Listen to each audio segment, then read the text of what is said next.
Eto, sinigang na bangus, baboy, hipon, malamang natikman nyo na yung mga yan, di ba? Itong sinigang na inihaw na liempo, papato kaya sa ating panlasa.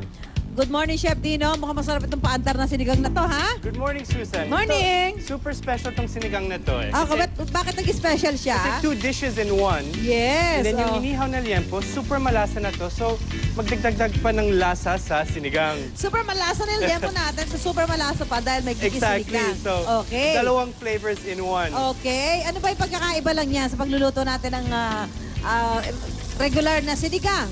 Well, imbis na mag-boil lang yung meat, Oo. we grill it first para may konting smoky flavor. Yan yung, konti lang yung difference sa cooking procedure, pero malaki yung difference sa lasa So, nito. magiging pagkakaiba lang talaga niya. Imbes na ilalaga mo nga, iihawin mo, igigrill mo Exactly. yung liempo. Pero yung pagluluto mismo, ganun lang. Pagsasama-samahin mo yung igigisa? Ano yan? Bawang? Bay sibuyas? Ito, tomatoes at sibuyas lang. Pero pwede Okay. nyo naman Alam ko na, ba't di mo nilagyan ng bawang? Mahal. Yeah, exactly. Pero Okay. may option din na maglagay ng bawang. Pwede din, di ba? So pagtapos na mag-ihaw yung liempo, kinakat ko ng bite-sized pieces kasi Okay. gusto ko isama dito sa sinasote ko. Ginigisa ko ng Ginigisa mo.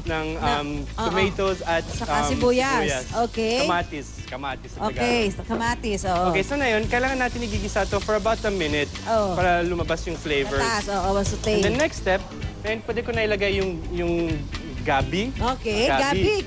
Yes, Gabi. Hindi yan night, ha? Gabi. Di ba gabi? Hindi. Gabi. Isang uri ng root crop yan. Okay? And then? Okay, so nandito na yung gabi. Yes. And then next, ito yung Sampalok. natural sampalok. Yan yung- Pinapakuluan ko muna yung sampalok and then I press it through a fine mesh sieve. Yun yung bunga ng sampalok na pinakuluan ngayon. Kinuha mo yung pinakakatas ng sampalok at isinabaw na ni Chef dyan sa ating gagawin sinigang. And then, So saute ulit ng saute konti. uli. And Ayan. then after, next step, pwede na natin ilagay yung ating vegetable stock, water, or yung, anong tawag dyan, Pinakuluan. yung hugas ng kanin, ng bigas. Hugas ng bigas. Pinaghugasan ng bigas. Pwede din yun. O kaya naman kung gusto nyo talagang tubig lang din. Tubig Ayan, lang, rice stock. Ayan. vegetable Pinaghugasan stock, ng bigas. pork Kaya hindi stock. totoo madumi bigas eh. Kasi yung pinaghugasan nilalagay sa sinigang eh, di ba? Okay. So pag nilagay ko na yung sabaw, I can add the rest of the vegetables. So ito yung ating labanos? Yung labanos. Radish in Yung English. radish. Pero yung radish, kailangan natin pakuluan sa sinigang for about 5 to 7 minutes. Okay. Medyo matagal magluto yung gabi. Kasi yung maganda gabi. niya, madali na lang itong lulutuin kasi luto na yung yung karne. Exactly. Diba luto sa na yung gulay na karne. lang? Ang gulay naman, masarap ho yan ang half cook. Hindi pa. Hindi masarap kainin ng Pero gulay may ng konting crunch. yung tao, parang lantang-lanta na. Di ba, Chef? Ang lantang-lanta na. Hindi mo naintindihan, overcook. Okay. Lanta overcooked. Overcook. Okay. Oo. Don't overcook your veggies. Huwag ilanta yung Gulay. veggies. Basta ikaw wag malalanta, Chef. Ha? Kailangan lagi kang fresh.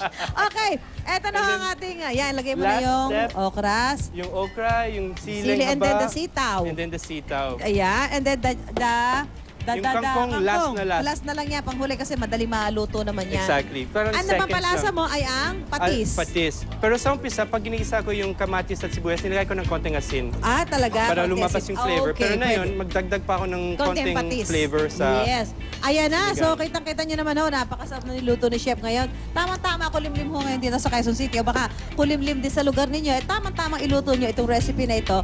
Ang sinigang na inihaw na liempo. Ayan. Ako, thank you very much, Chef Dino Berari. At ito na yung ate na, Chef, finished ito. product. Serve na yan. Yes, sarap. Ha?